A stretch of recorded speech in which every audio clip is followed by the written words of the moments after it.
I look for things, I look for the details in the world that can get overlooked sometimes when you're not looking for them. And just taking that time and finding that space is very influential to my music, because that's where the sound kind of exists in my brain. I am very much nerdy in the fact that I will just take out my phone and record all of the different birds and mark them down like, oh, this is what the grackle sounds like when it's actually singing instead of just chitting or whatever it's doing. These are my favorite kinds of sounds to hear in nature. Just that. Yeah, there's nothing better than that. That there are just sounds that we are used to and sounds that we are not used to.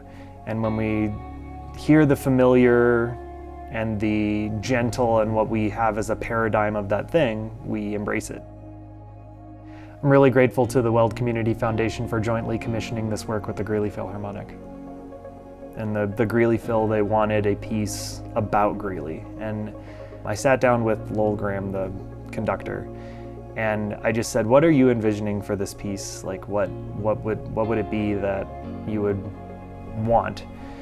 And he talked for a good long while, and I wrote down a whole bunch of notes on what he was saying and kind of the interest that he wanted. And then he said something that was really interesting, and he kind of just said it in passing, but he said, I really want to know what brings us here. And then he kept talking. And I wrote that down, and then I wrote it down again, and then I highlighted it in my notebook because I was like, okay, that's such an interesting concept.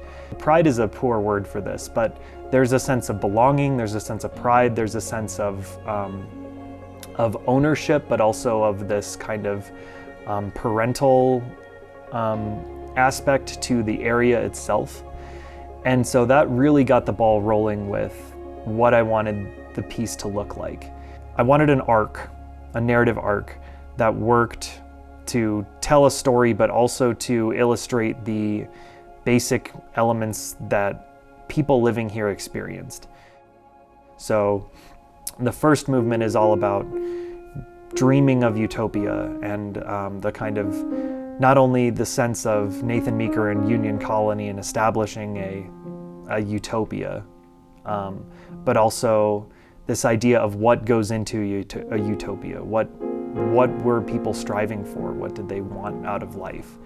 And so this pathway that I then built off of was, okay, well, people want this utopia, but what is it really? And so following from there, it's, well, people want knowledge and opportunity, and people see cycles of change, and they see how things progress in life and then turn over generation by generation. And people experience hardship, and people experience indifference between each other and culturally, but people also experience this connectiveness and this working together and finding common goals. And through all of that kind of journey, there is this reimagining of what a utopia could be. So we learn from the mistakes of the past, and we embrace what they knew, but we learn from their mistakes, and then we reimagine what that looks like. And so those are those 7 movements that, as it kind of broke down and became a reflection of the people living here. And interestingly enough, you could say, well, a lot of these things are broadly, like this is how people live in any sort of space. What was interesting was Greeley illustrated it so beautifully, and Weld County illustrated it so openly, that these kind of paradigms of humanity exist so readily in this space, based on its history and based on its present and based on what people want in the future. There's a connectedness to the earth. And when people experience that, it feels like home. And I think that's what drew people here. When we step into these spaces and we feel the past around us, we can envision the triumphs and the struggle and the sacrifice of the people who came before us. And we can envision our own journey and see where that leads us.